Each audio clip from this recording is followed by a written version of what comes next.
کہ سیدہ فاطمہ الزہرا رضی اللہ تعالی عنہ کے دونوں شہزادے حسنین کریمین بیمار ہو گئے تو سیدہ نے منت مانگی کہ بچوں کو شفا ہوگی تو 3 روزے رکھوں گی۔ شفا ہو گئی، روزے بھی رکھ لیے۔ اور جب مولا علی شیر خدا روزہ رکھنے کے لیے بیدار ہوئے، سیدہ فاطمہ الزہرا بیدار ہوئی تو امام حسن اور حسین بھی اٹھ گئے۔ 7-8 سال کی عمر، اماں جی ہم نے بھی رکھنا ہے۔ صبح کھجور اور دودھ سے روزہ رکھ لیا گیا۔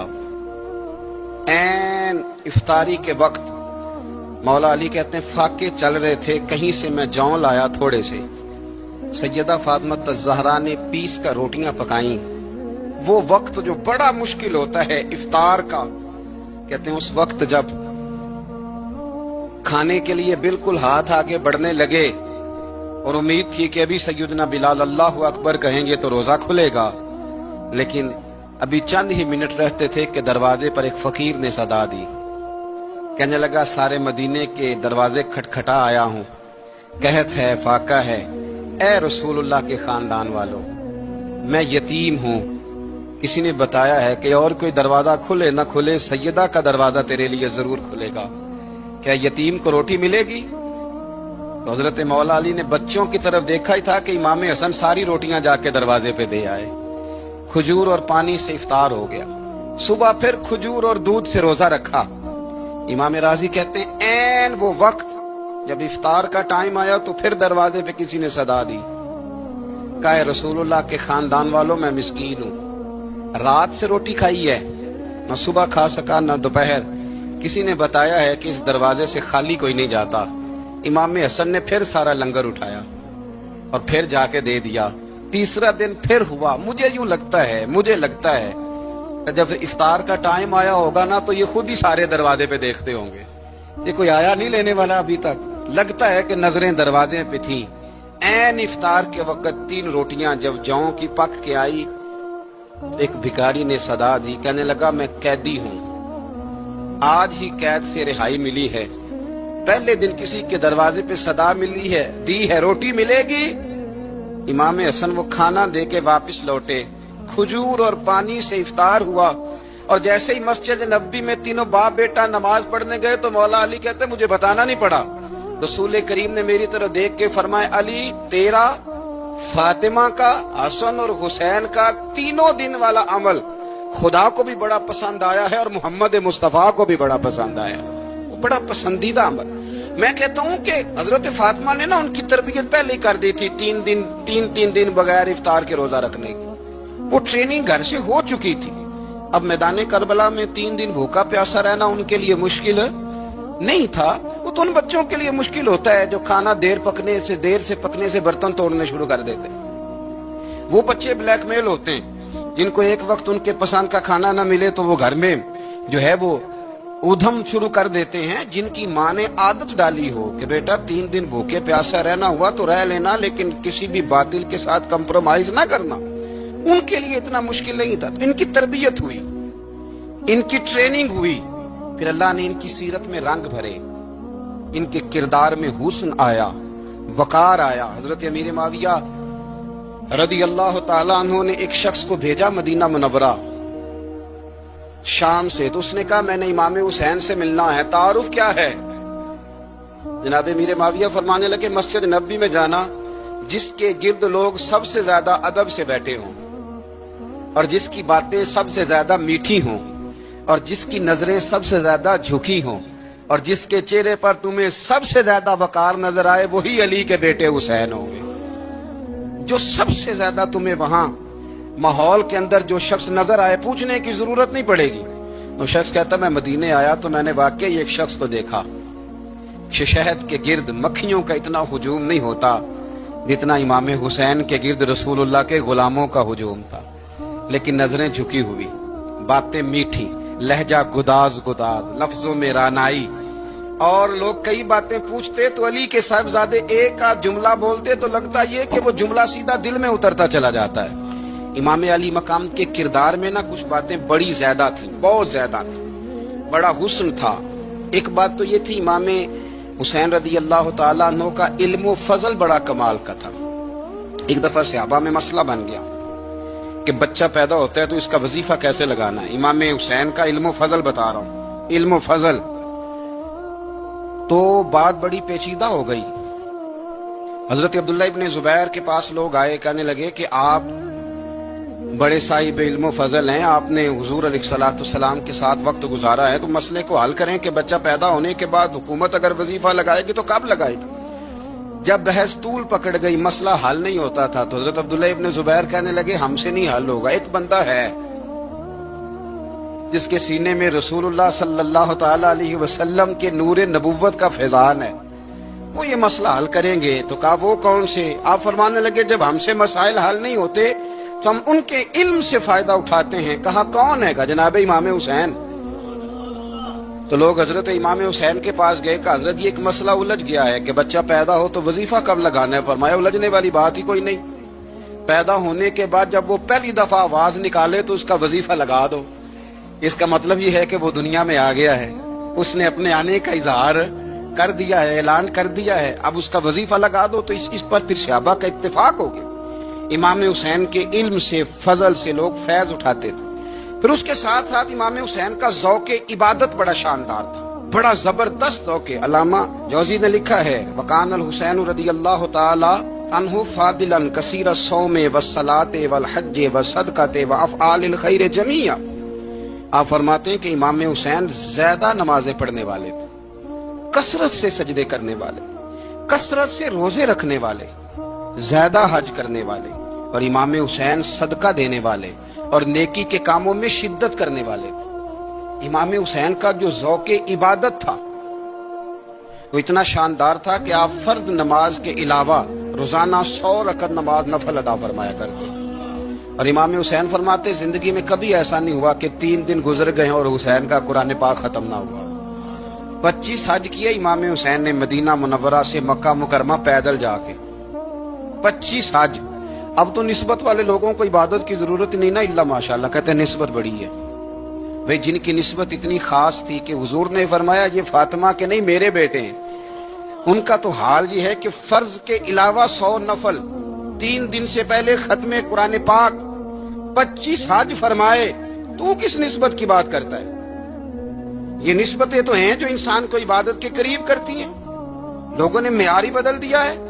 हजरत सैयदना इमाम हुसैन की शहादत के बाद हजरत अब्दुल्ला इब्न जुबैर रज़ियल्लाहु ताला अन्हु ने कातिलाने हुसैन से खिताब किया और फरमाने लगे अल्लाह की कसम, तुमने उस शख्स को शहीद किया है जो रातों को लंबे लंबे क़याम करता था, और तुमने उस शख्स को शहीद किया है जिससे मैं दिन में जब भी मिलता था तो वो रोजे से होता था। तुमने उस शख्स को शहीद किया जो कायमुल लैल था, साइमुद दहर था, उस शख्स को तुमने शहीद किया। आपको पता है कि मैदान करबला में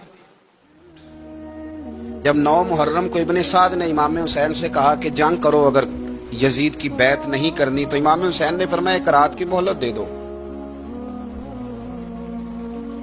एक रात की मोहलत दे दो।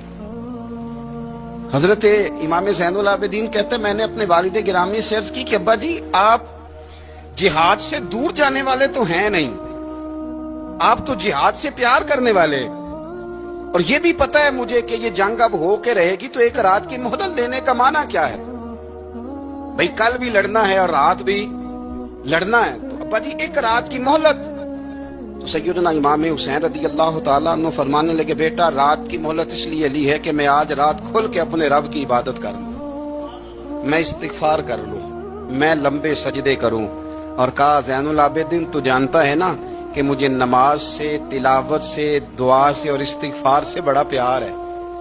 नमाज से मुझे प्यार है, दुआ से मुझे प्यार है, इस्तिगफार से मुझे प्यार है। फरमाया बेटा मैंने इसलिए नहीं कि मैं चाहता हूं एक रात और दुनिया में रहूं। तो इमाम ज़ैनुल आबिदीन फरमाते इमाम अली मकाम ने सजदे पहले भी बड़े किए, पर 9-10 की दरमियानी रात जो उनके सजदे थे वो मैंने कभी नहीं देखे। फरमाते हैं तयम्मुम के साथ वो रात की जो इबादतों का रंग था वो मैंने कभी नहीं देखा। इमाम अली मकाम का इबादत का ज़ौक़ था, शौक था, लज्जत थी। आप यकीन करें ऐसे ऐसे अजीब बहाने हम लोगों कहते मेरा नमाज में दिल नहीं लगता, तो मैं कहता हूं तेरा गपशप में किस तरह लगता है, तेरा मोबाइल पे कैसे लगता है भाई? ये तो भाई ज़ौक़ की बात है।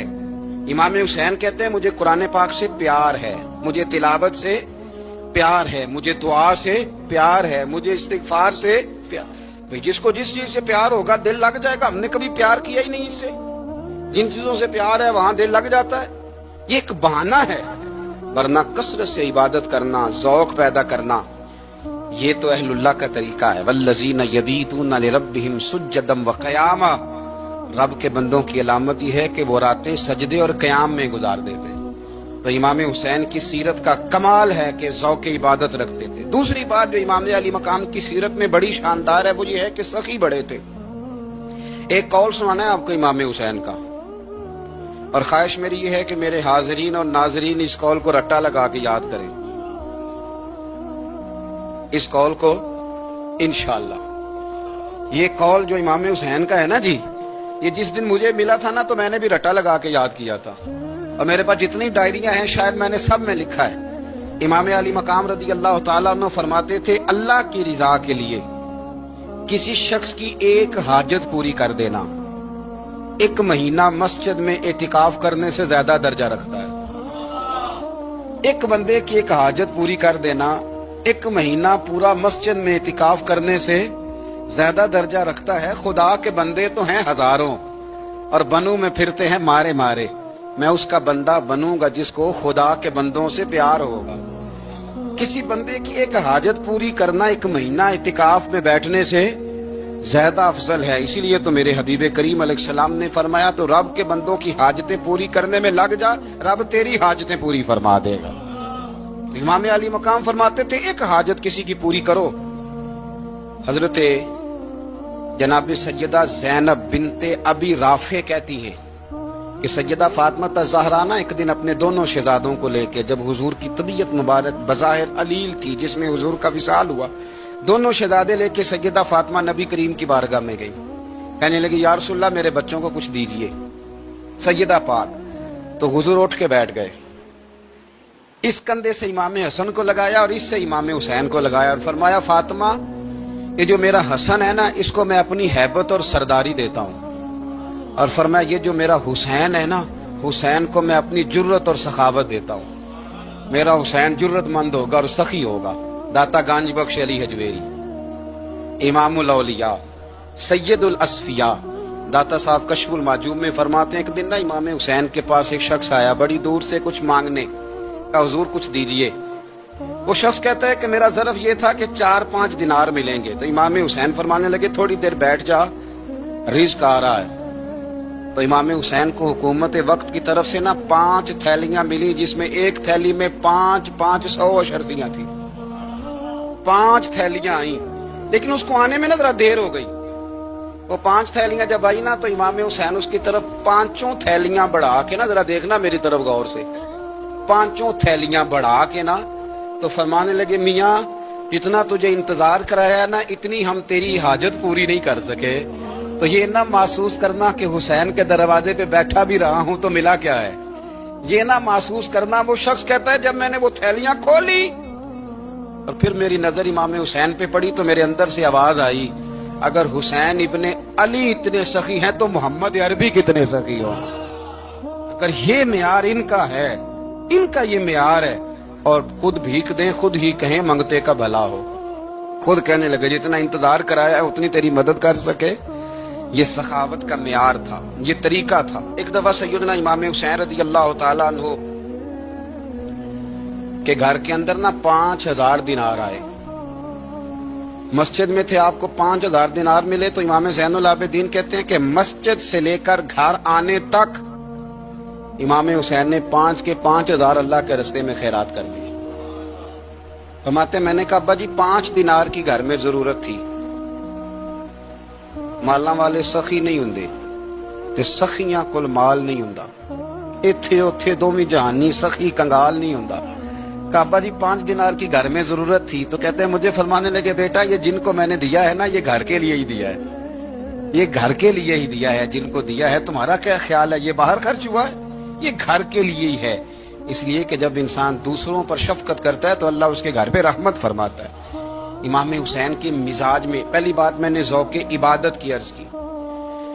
दूसरी बात अर्ज कर रहा हूं कि सहाबा हजरत उसामा बिन ज़ैद बड़े प्यारे हैं मेरे नबी करीम के, बड़े प्यारे। حضرت اسامہ بن زید کے بارے میں سیدہ عائشہ صدیقہ فرماتی ہیں ان کے ناک سے اگر ریٹھ نکلتی تھی تو اللہ کے رسول اپنے دستے مبارک سے صاف کر دیتے تھے، اور سرکار فرماتے تھے کہ اگر اسامہ لڑکی ہوتا نا، ان کے غلام کے بیٹے تھے حضرت زید بن عامر، اگر یہ لڑکی ہوتا میں اسے زیور پہناتا۔